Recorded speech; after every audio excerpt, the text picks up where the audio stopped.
Goran Dragič, še enkrat čestitke za res neverjeten uspeh in pa seveda predvsem zahvala za vso veselje, ki ste ga pripravili Slovencem ob teh neverjetnih igrah in zmagah na Evropskem prvenstvu. Še to, Goran, včeraj smo za Planet TV delali intervju z mamo Dražena Petroviča, legende evropske košarke, in Biserka je nas prosila, da vam predamo ob tem uspehu v čast te zlate medalje tale dres številko 3, ki jo je nosil Dražen Petrovič. Trojko ste tudi vi nosili na Evropskem prvenstvu. Rekla je, da ste Slovenijo vodili v taki liderski vlogi, kot je imel včasih Dražen Petrovič. Tako da ti predajam dres New Jersey Netsa številko 3. Goran, kakšne spomine imate vi za Dražena, oziroma kaj bi vi sporočili mami Biserki? Rad bi se jih zahvalil. Res, to je eno najlepših dni, kaj sem jih prejel v mojem življenju. Vsi smo občudovali Dražena Petroviča, bil mi je idol, vemo, kaj naredil za jugoslovansko košarko, ne samo za jugoslovansko, ampak tudi za svetovno košarko. Tako da še enkrat najlepša hvala. Bilo mi je v čast, da lahko nosim številko 3 in res poklon še enkrat legendi svetovne košarke in naj počiva v miru. Goran, tudi vi ste že pustili pomemben pečat v ligi NBA, še nekaj sezone verjetno pred vami v tej najmočnejši ligi na svetu. Ta medalja, kakšen zagon vam bo dala zdaj na primer za to sezono v dresu Miami Heata?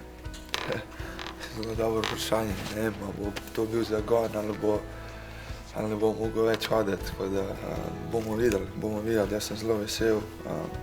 Veliko breme mi padlo iz ramen, da sem lahko del te ekipe, da smo lahko osvojili nekaj za Slovenijo.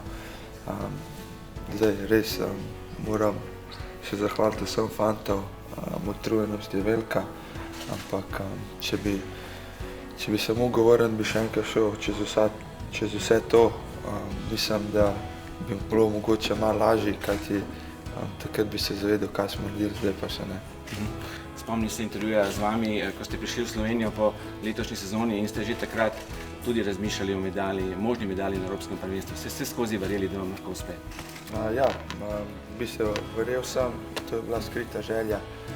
Cilj je bil postavljen medalja, tako da definitivno sem verjel, ampak to nekako treba pokazati na igrišču.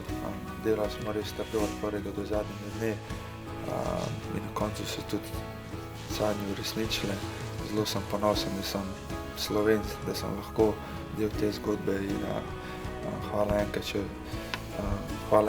še enkrat vsej Sloveniji, navijačem, brez njih ne bi šlo in seveda ta evropska krona je njihova. Zelo čustveno ste vse skupaj doživeli, tudi včerajšnji sprejem na Kongresnem trgu pred 20.000 norimi navijači je bil verjetno nekaj posebnega, ne? Do zdaj so ga imeli smučarji, pa nogometaši, pa odbojkarji, zdaj ste ga dočekali tudi košarkarji.